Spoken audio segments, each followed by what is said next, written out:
let me deal quite frontally with the fundamental issue at hand by putting it this way. I live in a feminist family.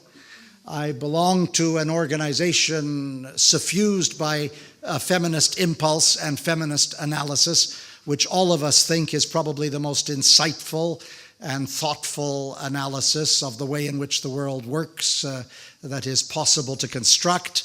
Our kids, my kids, are all feminists because they know if they weren't, they'd be disinherited. So this is not a subject around which negotiation takes place. And I have believed much of my adult life, but with ever greater intensity, having had the privilege of working in the international arena over the last 25 years, that the single most important struggle on the planet, bar none, is the struggle for gender equality. And that you simply cannot marginalize 50% of the world's population and pretend to approximate social justice. It's as simple as that. And since Christian aid is driven by the objective of ending poverty and achieving at least a modicum of social justice in this often fetid world, then I would think that the struggle for gender equality and the emphasis on the needs and rights of women would be at the heart of your work. It is certainly at the heart of the work that we do in AIDS-free world. And therefore, I want to tell you, without in any particular way emphasizing my own NGO and those of us who work in the vineyards of social change, I want to say to you that one of the things which we've done over the last 4 or 5 years, which without question has been the most absorbing and intensely felt, is the struggle to create the new International Agency for Women. It's important to recognize multilaterally in the United Nations system, the international community, that we have agencies for absolutely everything and always have had. The exemplary agency being seen by many, UNICEF working with children, but you have the World Health Organization, you have the United Nations Development Program, you have the United Nations Fund for Population Activities, you have the World Food Program, you have UN AIDS, you have this entire panorama of international agencies. And whenever anyone looked at the United Nations, they saw that its position on gender was absolutely abysmal. As a matter of fact, in my humble view, the United Nations didn't discover there were 2 genders until 10 or 15 minutes ago. And therefore, it's necessary to make a qualitative and dramatic correction. And against all odds and all assumptions and all expectations, the high-level panel, which looked at what they called system-wide coherence, really the social and economic dimensions of activity within the multilateral system, and Gordon Brown sat on that high-level panel. It really was high-level. Against all expectations, they recommended the creation of a new international agency for women, and they posited the recommendation on the unhappy reality that the efforts of the United Nations around women over the decades had been so deeply flawed as to amount to a palpable failure. And then for the 3 to 4 years subsequent to the recommendation, there was a tremendous internal debate amongst countries about whether or not they wanted to create the new international agency and fund it at a level which would make a significant difference. And lo and behold, despite the misogyny which is deeply rooted in so many countries, after these years of debate and intense lobbying on the part of international women's groups and other affiliated organizations, the General Assembly of the United Nations in July last agreed to create the new International Agency for Women. It will become a reality on January the 1st, 2011. We hope that it will start with $500 million and reach the level of $1 billion by the end of the year 2011. That is still a relatively microscopic sum compared to the $5 or $6 billion that UNDP has, compared to the $4 billion that UNICEF now has, but at least it is a starting point to address the imperatives and the human condition of half the world's population. And what gave everybody heart was that in the process of the debate, we took out this nonsensical phrase which was always applied to efforts around women called catalytic programming, as though only if you were catalytic were you making a contribution. And we took out in significant measure, or at least shifted the debate in significant measure away from mainstreaming of gender, because when you mainstream gender, you tend to mainstream it out of existence, and it is no longer a centerpiece of public policy. We managed to get the debate within the United Nations focused on the need to do something qualitatively separate and different for 50% of the world's population. And then, to everyone's amazement, came the appointment of the Undersecretary General, on which everything hinged. The United Nations is a hopelessly hierarchical organization, and if you don't have the right leadership, you're finished.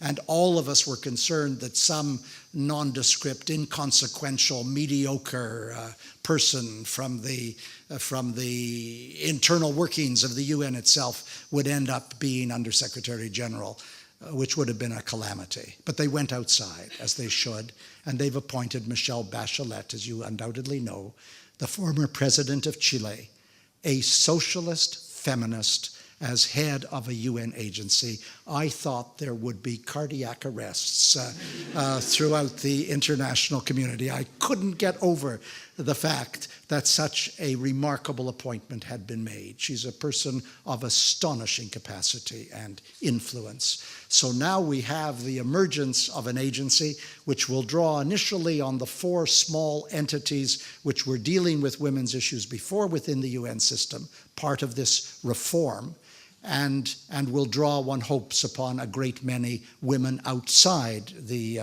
formal processes of the UN, and turn it into one of the most powerful agencies in the UN family, and in fact change the culture of the way in which the United Nations operates. Because at the moment the United Nations operates in a highly hierarchical and arbitrary fashion, and it will be a pleasure to get a dimension of sensibility and intelligence into the apparatus. I note how different things can be when these changes are made. We have only one president who is a woman in all of Africa. You know that, I'm sure, Ellen Johnson Sirleaf, who's the president of Liberia. In a short period of time, she has already proved herself to be the best president on the entire continent. Filled with extraordinary integrity, of which it cannot be said in a parallel way. Other leaders are demonstrably given to integrity. And it is amazing the way the culture shifts when equality is approximated. And I don't want to bear unduly on the whole plethora of areas of discrimination and stigma and prejudice which bear on the lives women lead, but whether it's international sexual trafficking or female genital mutilation or honor killings or child brides or an absence of economic autonomy or an absence of political representation or an absence of property rights or an absence of inheritance rights, or the whole range of rape and sexual violence and inadequate laws to deal with them. That whole panoply that compromises the lives women lead must be addressed. And every single one of the Millennium Development Goals deals effectively with women at the center. And since poverty is the first goal, it means that Christian aid on its present path is entirely consistent with the priorities which the world has set, and is entirely consistent with trying to overcome that congestion of discrimination which so assaults the lives women lead. And my hope is that with UN women emerging in the world, we'll finally have a voice, we'll have some capacity on the ground to give women's rights expression and to give the activist women's organizations on the ground the support which they require. And in the field of HIV and AIDS, it's so intense. I know mostly the continent of Africa around the pandemic, but one need only make the point that of the 24 million people or thereabouts living with the virus on the continent of Africa, 60% are women. And if you look at the age group, several million between 15 and 24, fully 75 to 80% are young women and girls.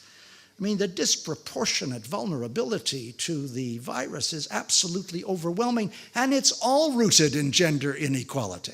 It's all rooted in the absence of sexual autonomy. It's all rooted in the assumption of male entitlement. It's all rooted in the poverty which makes women so vulnerable in the context of the cultural norms generally. So for Christian Aid to see this as a cause célèbre, as an idée fixe, as something which you're going to take on and pursue, is to give you the possibility of making a singular contribution right at the moment when the international community is looking for it. You draft a new document, you come with a new ethos, and it happens to be exactly in tune with the way in which the world has begun to think, that you can't ignore 50% of the world's population forever without an immense human dislocation. There are some issues which are overwhelming. One of the things which we did in AIDS-Free World in the last couple of years was to respond to a desperate appeal from a little NGO in Zimbabwe called the Girl Child Network that came to us during the election period in 2008 in Zimbabwe and said, there's something terrible going on. Women who support the opposition party, the MDC, are being raped regularly, methodically, horrifically, grotesquely, simply because they support the opposition. Is there anything you can do about it? Can you help us? And we thought about pulling together some anecdotal evidence, as is done from time to time. But then my co-director, Paula Donovan, suggested, let's do an intense piece of work. Let's do an analysis of what's happening. Let's take affidavits from the women who have been subjected to the sexual violence. And so we did. We brought major pro bono law firms from Canada and the United States into Botswana and South Africa. We secreted the women out of Zimbabwe under very, very careful personal protection. You can imagine how concerned we were for their security. We engaged in interviews that went from 4 hours to 8 hours each. We had a notary public authenticate all of the affidavits we took. The women had them read back to them and agreed to the contents. And we published it in a study called Sexual Terrorism in Mugabe, Zimbabwe, Electing to Rape.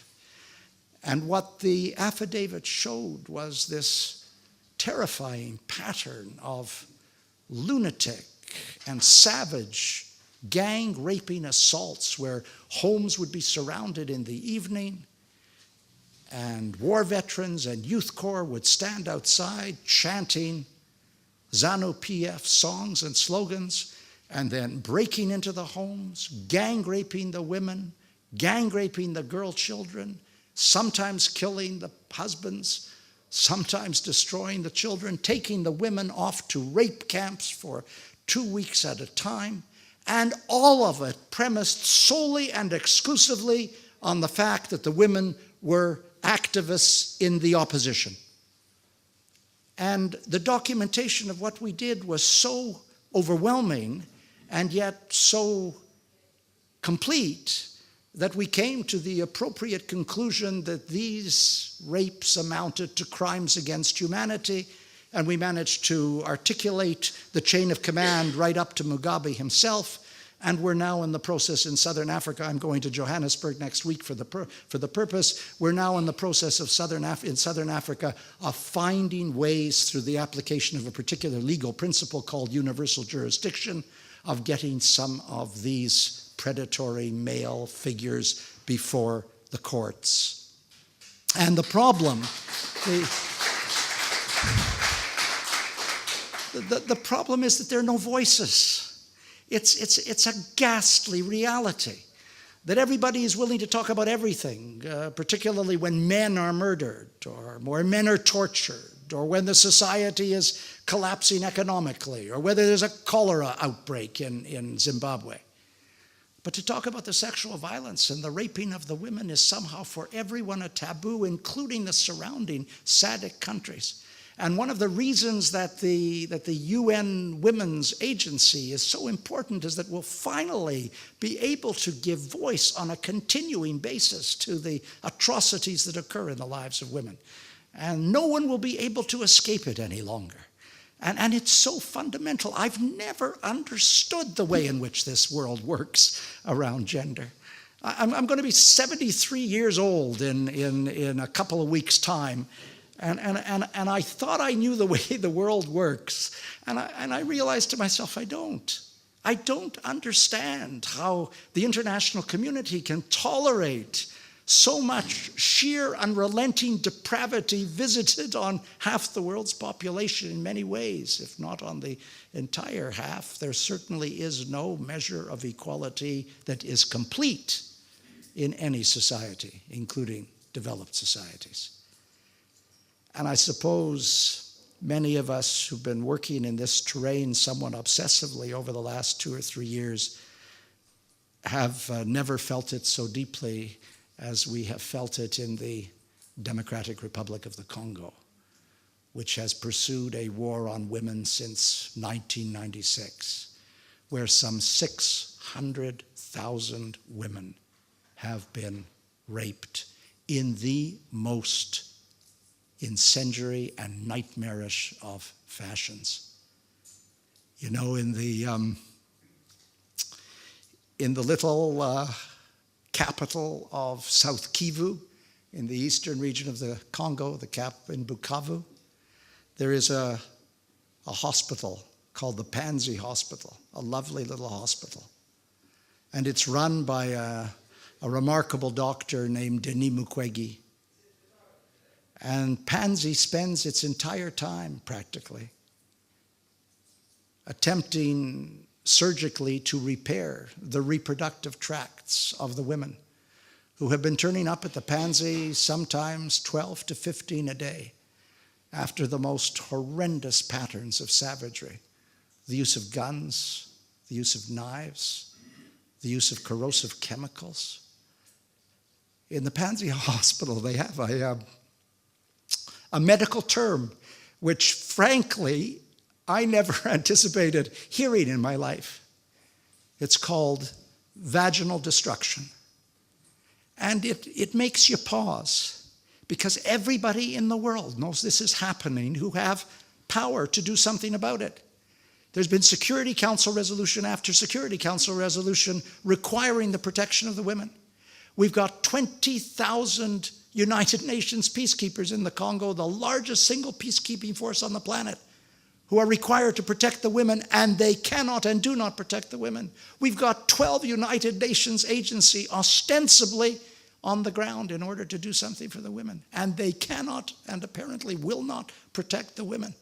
There is something so profoundly wrong with the way in which the world has responded to this unfolding and accelerating tragedy that it takes one's breath away. And the Secretary General of the United Nations makes all of these urgent rhetorical affirmations about how important it is, but nothing changes.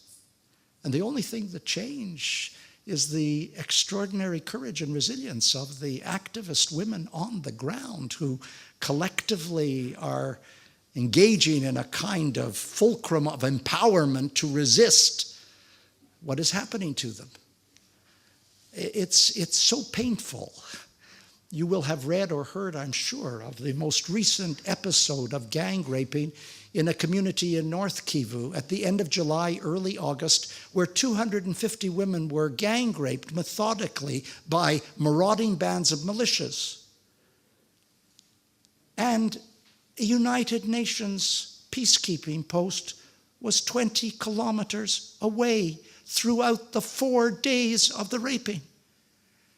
And when the United Nations conducted its own investigation into what had happened, they finally admitted that by virtue of the paralysis of the peacekeeping unit, they themselves, the United Nations, was complicit in what had occurred. But that's only the latest episode of what has been a pattern for 14 years.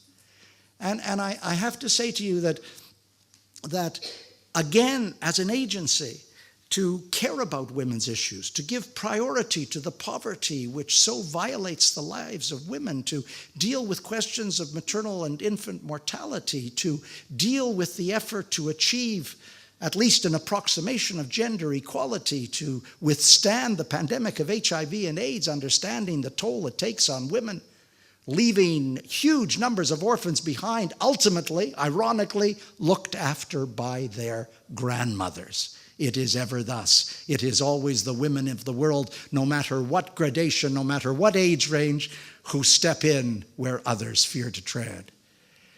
And I want to salute you for what you're going to do, because frankly, the international community has moved from inertia to paralysis around these issues, and it has to come to an end.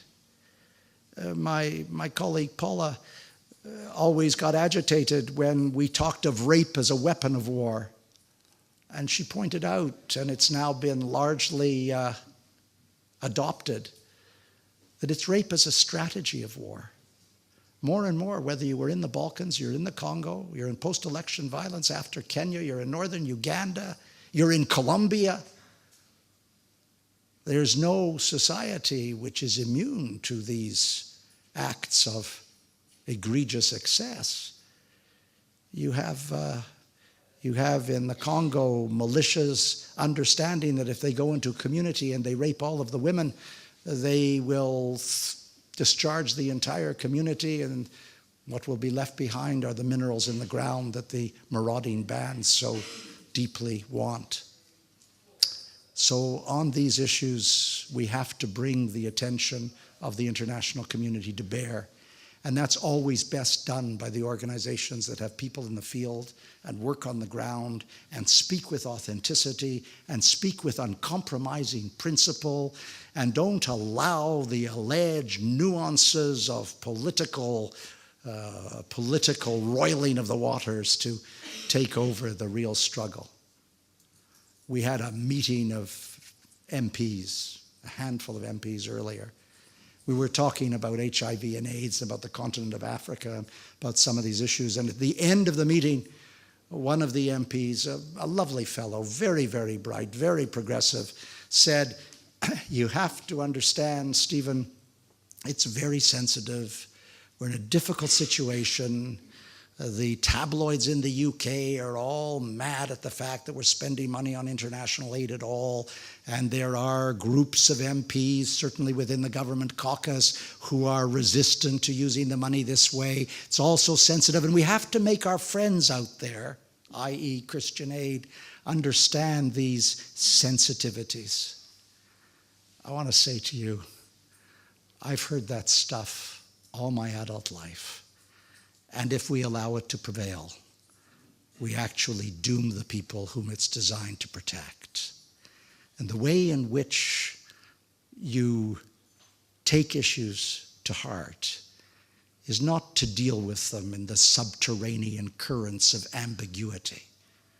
You take them on frontally, and you say what you know to be true, and you pursue the ethic and integrity of an agency in that fashion. Christian Aid, you have a set of principles. I salute you for them. I honor you for them. I'm delighted, personally, if it isn't presumptuous, at what seems to be an increasing shift in emphasis. And I encourage you to carry it on in the most principled fashion, and don't submit to the blandishments of the worrywarts. That will never solve the problems of the women on the ground. Thanks for having me.